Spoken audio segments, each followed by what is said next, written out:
Μια και είναι καλοκαιράκι, σκέφτηκα καλό είναι να κάνουμε και κανένα χαλαρό βίντεο. Να δροσιστούμε, βρε αδερφέ.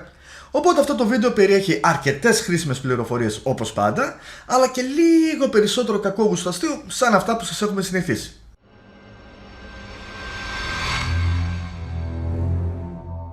Πείτε την αλήθεια, πόσες φορές έχετε διαβάσει το ίδιο ακριβώς άρθρο με διαφορετική ημερομηνία ή τοποθεσία? Και όχι, δεν είναι οι ίδιοι καρχαρίες κάθε φορά. Κάθε φορά είναι διαφορετικό ψάρι. Αυτό που είναι ίδιο πάντα είναι οι ελάχιστες γνώσεις γύρω από τους καρχαρίες που έχουν οι περισσότεροι αρθρογράφοι. Σήμερα θα δούμε γιατί δεν πρέπει να καταναλώνουμε καρχαρίες αν είμαστε πραγματικά καλοφαγάδες. Ας περάσουμε για αρχή στην αρθράρα μας. Ανάμεσα σε εκατοντάδες και μάλιστα πολύ πιο πρόσφατα άρθρα και περιπτώσεις, βλέπετε την τελευταία με τον Μάκο στην Κιλίνη, διαλέξαμε αυτό μιας και είναι μικρό, αλλά κρατάει όλη την αηδία που αναβλύζει αναλύωτη στο χρόνο. Αυτή τη φορά θα διαβάζω το άρθρο και δίπλα ακριβώς θα βάλω πάλι εμένα να κάνω τις ανάλογες γκριμάτσες. Άντε διάβαζε, εγώ θα κάτσω εδώ να κάνω γκριμάτσες. Σας το είπα, περισσότερα κακόγουστα αστεία. Διαβάζω. Στα σαγόνια των ανθρώπων, με συνοδεία ίνου βεβαίως, κατέληξε ο καρχαρίες που ψάρεψαν αλληλείς από τη Μεσσηνία. Η ψαριά που έπιασαν έφερε πλατιά χαμόγελα στα πρόσωπά τους, καθώς ήταν βάρους 150 κιλών. Έλα, ας σοβαρευτούμε. Θα αρκεστούμε στις δικές μου γκριμάτσες μόνο. Η παρέα των ψαράδων είχε φύγει από νωρίς το πρωί της Τετάρτης με το σκάφος Παναγιά Θαλασσινή, στα ανοιχτά του Μεσσηνιακού κόλπου, όταν ξαφνικά αντιλήφθηκαν ότι στα δίχτυα τους είχε πιαστεί ένα ψάρι που ήταν πολύ μεγαλύτερο από τα συνηθισμένα. Όταν κοίταξαν καλά και είδαν ότι επρόκειτο για έναν καρχαρία, έμειναν με το στόμα ανοιχτό. Αμέσως όμως συνήλθαν και έβαλαν τα δυνατά τους για να πιάσουν το μεγάλο ψάρι, το οποίο έδινε μάχη για να ξεφύγει από τη φυλακή του, και τελικά τα κατάφεραν. Ο καρχαρίας αμέσως μοιράστηκε στην αγορά, καθώς αποτελεί έναν από τους πιο νόστιμους μεζέδες που σύμφωνα με τους καλοφαγάδες συνοδεύεται εκπληκτικά με κρασί. Ένα άρθρο που περιγράφει με πανηγυρικό τρόπο μια κατάσταση καταπάτησης του νόμου με 6 τρόπους, πασαλιμένο φυσικά με νεοελληνική σάλτσα για τα γούστα του κάθε καλοφαγά. Πριν σχολιάσουμε το άρθρο σαν άρθρο όμως, θα σχολιάσουμε το τι συνέβη και γιατί ό,τι διαβάσαμε καταπατάει νόμους και ηθική, αλλά ταυτόχρονα γίνεται και επικίνδυνο για την υγεία μας. Πρόκειται για ένα συμβάν στο μακρινό πλέον 2013, όταν, όπως μας λέει ο αρθρογράφος, αλληλείς από τη Μεσσηνία βρήκαν στα δίχτυα τους έναν εξαβράχιο καρχαρία. Το εξαβράχιος δεν το λέει, σας το λέμε εμείς όμως. Η ψαριά που έπιασαν, αναφέρει το άρθρο, έφερε πλατιά χαμόγελα στα πρόσωπά τους, καθώς ήταν βάρος 150 κιλών. Και είναι λογικό αυτό. Καταλαβαίνουμε τον μόχθο των ψαράδων και το πόσο δύσκολη είναι η δουλειά τους. Άλλωστε δεν έχουν να παλέψουν μόνο με τη θάλασσα και τα τερτύπια της, αλλά έχουν να κάνουν με ψάρια που δεν ξέρεις ποτέ πόσα θα πιάσεις και αν θα βγει το μεροκάματο.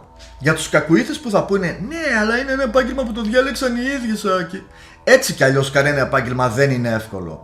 Όλοι κάτι πρέπει να κάνουν. Όλα έχουν τις δυσκολίες τους. Για να σε πληρώνουν άλλωστε να κάνεις κάτι, πάει να πει πως δεν θα το έκανες δωρεάν, Λογικό λοιπόν ένα ψάρι 150 κιλών να φέρει χαμόγελο στους ψαράδες. Συνεχίζει το άρθρο. Η παρέα των ψαράδων είχε φύγει από νωρίς το πρωί της Τετάρτης με το σκάφος Παναγιά Θαλασσινή στα ανοιχτά του Μεσσηνιακού κόλπου, όταν ξαφνικά αντιλήφθηκαν ότι στα δίχτυα τους είχε πιαστεί ένα ψάρι που ήταν πολύ μεγαλύτερο από τα συνηθισμένα. Τράβηξαν δηλαδή τα δίχτυα και είδαν ότι έχουν ένα πολύ, μα πραγματικά πολύ μεγάλο ψάρι πιασμένο πάνω τους. Τι εννοείς, Πανα, θυμάσαι? Εννοείς ότι αυτοί οι αλληλείς από τη Μεσσηνία, οι αλληλείς που βγήκαν στο Μεσσηνιακό κόλπο, είχαν ένα πραγματικά πολύ μεγάλο ψάρι πιασμένο στα δίχτυα τους? Αυτό εννοείς? Οι αλληλείς από τη Μεσσηνία με το σκάφος Παναγιά Θαλασσινή. Αυτοί οι αλληλείς που βγήκαν στο Μεσσηνιακό κόλπο τράβηξαν τα δίχτυα τους και βρήκαν πάνω ένα πραγματικά πολύ μεγάλο ψάρι. Αυτά τα δίχτυα, ξέρεις, τα δίχτυα που είναι για ψάρεμα. Όταν κοίταξαν καλά και είδαν ότι επρόκειτο για έναν καρχαρία, έμειναν με το στόμα ανοιχτό. Να, αυτά δεν μπορώ. Αυτές τις μικρές ανούσιες λεπτομέρειες μιας είδησης που στην τελική δεν έπρεπε να είναι καν είδηση. Και συνεχίζει. Αμέσως όμως συνήλθαν και έβαλαν τα δυνατά τους για να πιάσουν το μεγάλο ψάρι το οποίο έδινε μάχη για να ξεφύγει από τη φυλακή του. Και τελικά τα κατάφεραν. Μιλάμε για πολύ νόημα να.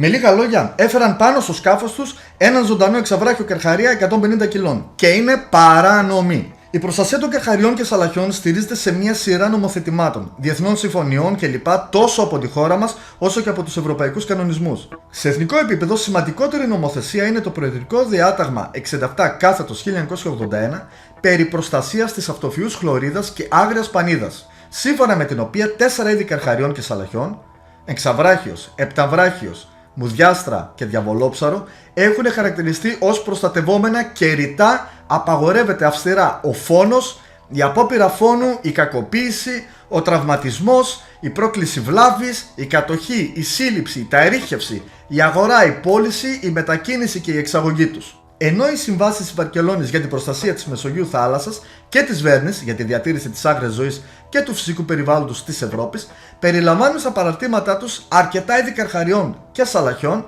και είναι δεσμευτικές για τις χώρες που τις έχουν κυρώσει. Η Ελλάδα τις έχει κυρώσει.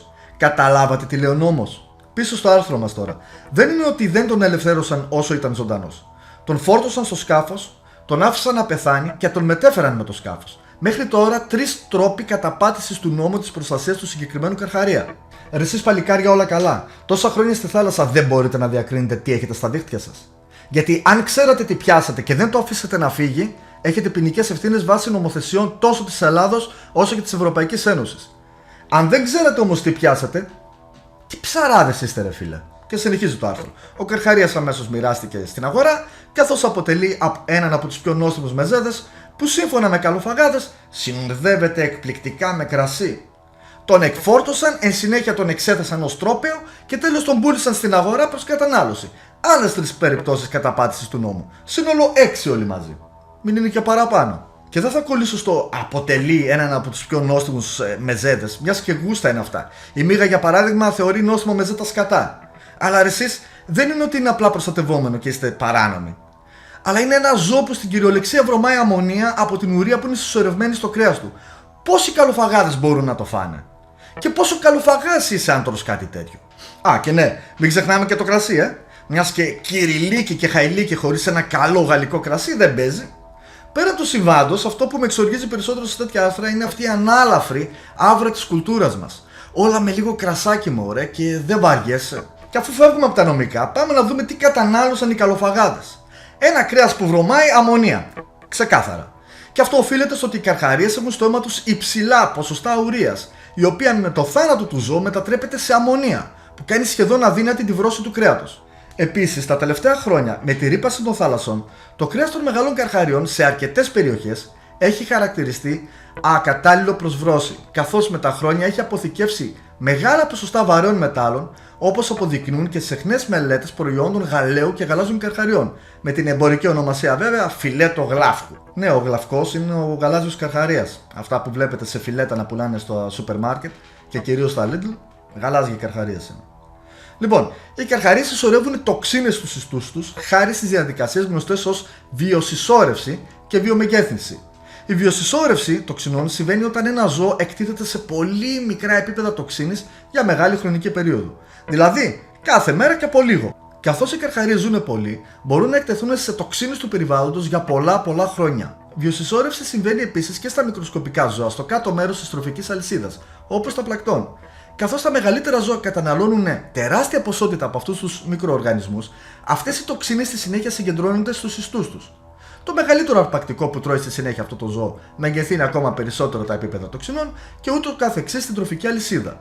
Και αυτό τι σημαίνει? Ότι τα κορυφαία αρπακτικά όπως οι καρχαρίες τρώνε όλα αυτά τα ψάρια και έχουν υψηλά επίπεδα τοξινών. Φυσικά και να λέμε τα σίκα σίκα και τα σκάφη, το κρέας του καρχαρία έχει και θρεπτικά συστατικά με ωφέλη για τον οργανισμό μας. Για παράδειγμα, έχει τεράστιες ποσότητες βιταμίνης C, αλλά γενικά δεν συνιστάται για ανθρώπινη κατανάλωση. Μελέτες σε κρέας καρχαρία έχουν δείξει ότι συχνά υπερβαίνει τα συνιστόμενα επίπεδα του νευροτοξικού αμινοξέους β-μεθυλάμινο, υδραργύρου, μεθυλυδράργυρου, αρσενικού και καδμίου. Θέλετε να μάθετε τι ζημιές προκαλούν τα παραπάνω βαρέα μέταλλα και τοξίνες? Ο υδράργυρος και ο μεθυλυδράργυρος μπορούν να προκαλέσουν νευρολογικές διαταραχές και διαταραχές συμπεριφοράς, βλάβες οργάνων και γενετικές ανομαλίες. Το αρσενικό το γνωρίζετε τι είναι. Είναι εξαιρετικά τοξικό. Μπορεί να προκαλέσει θάνατο σε υψηλές δόσεις και ακόμη και χαμηλές δόσεις μπορεί να προκαλέσουν πολλαπλές και διάφορες μορφές καρκίνου. Το κάδμιο είναι καρκινογόνο και μπορεί να προκαλέσει και νεφρική βλάβη κτλ. Αυτό έφαγαν οι καλοφαγάδες λοιπόν και το συνόδεψαν και με κρασί. Και αυτοί είναι οι λόγοι που τέτοια ζώα δεν πρέπει να τα καταναλώνουμε. Είναι και το ηθικό κομμάτι βέβαια, αλλά έρχεται σε δεύτερη μοίρα. Και ο καθένας έχει τη δική του ηθική. Υπάρχουν σοβαροί λόγοι που αυτοί οι καρχαρίες θεωρούνται προστατευόμενοι. Όπως κάθε προστατευόμενο ζώο. Δεν βρίσκονται στη γη για να καταναλώνουν απλά οξυγόνο. έχουν τη θέση τους στην πολύ εύθραυστη τροφική αλυσίδα που επηρεάζει και εμάς τους ανθρώπους. Πολλοί κόσμος θέλει την εξόδωση των καρχαριών και όχι μόνο, επειδή φοβάται. Καθημερινά μας έρχονται σχόλια του τύπου «Τι τα θέλετε, καλά κάνουν και τα σκοτώνουνε, καλύτερα να εξαφανιστούν» κτλ.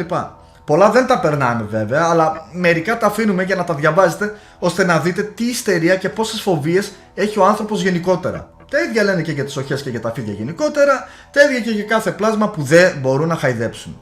Ναι, γιατί με τέτοια κριτήρια κρίνουν αυτοί οι άνθρωποι ποιο ζώο είναι χρήσιμο στον πλανήτη.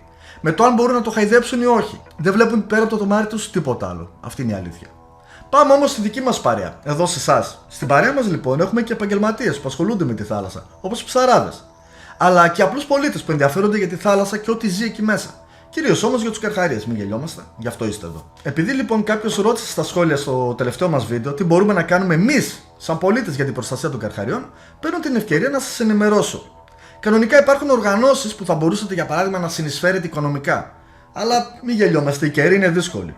Πολλοί κόσμος με μεγάλη δυσκολία βγάζει τα προς το ζήν και σίγουρα το να συνεισφέρει οικονομικά σε κάποια οργάνωση είναι αδύνατο. Υπάρχουν όμως τρόποι να βοηθήσετε που είναι σχεδόν δωρεάν. Το πολύ πολύ να σας στοιχήσει όσο μια σακούλα σκουπιδιών. Για αρχή ενημερωνόμαστε. Αν είμαστε επαγγελματίες που έχουν να κάνουν με τη θάλασσα, όπως οι αλληλείς, οι εργαζόμενοι σε ψαραγορές κλπ., προσπαθούμε να αναγνωρίσουμε τα είδη που προστατεύονται.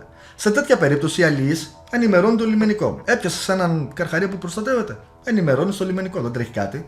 Ενώ οι ψαροπόλες καλό είναι να μην τα αγοράζετε. Υπάρχουν τόσα πολλά ψάρια που μπορείτε να πουλήσετε. Από την άλλη, τόσο για τους επαγγελματίες όσο και για τους πολίτες υπάρχουν επιστημονικές ερευνητικές ιστοσελίδες που ασχολούνται σοβαρά τόσο με τους καρχαρίες στην Ελλάδα όσο και με το περιβάλλον γενικότερα. Για παράδειγμα είναι η IC, που όπως πολύ εύστοχα γράφει στην αρχική της σελίδα, είναι ένα άγρυπνο μάτι για την προστασία των υδάτινων οικοσυστημάτων. Αποτελούμενο από μια πολύ μεγάλη ομάδα επιστημόνων και εθελοντών με διάφορες δράσεις και προγράμματα και το σημαντικότερο, μπορείτε να συμμετέχετε κι εσείς. Επόμενη αξιόλογη σελίδα με ποικίλα θέματα πάνω στο περιβάλλον και την πανίδα της χώρας μας, από καρχαρίες μέχρι νυχτοπεταλούδες, είναι το Biodiversity, με την οποία συνεργαζόμαστε πολλές φορές και μάλιστα άμεσα σε περιπτώσεις θεάσεων και αναγνωρίσεων καρχαριών στην Ελλάδα και όχι μόνο. Επίσης μπορείτε να συμμετέχετε και εκεί. Επόμενος τρόπος να συνεισφέρετε.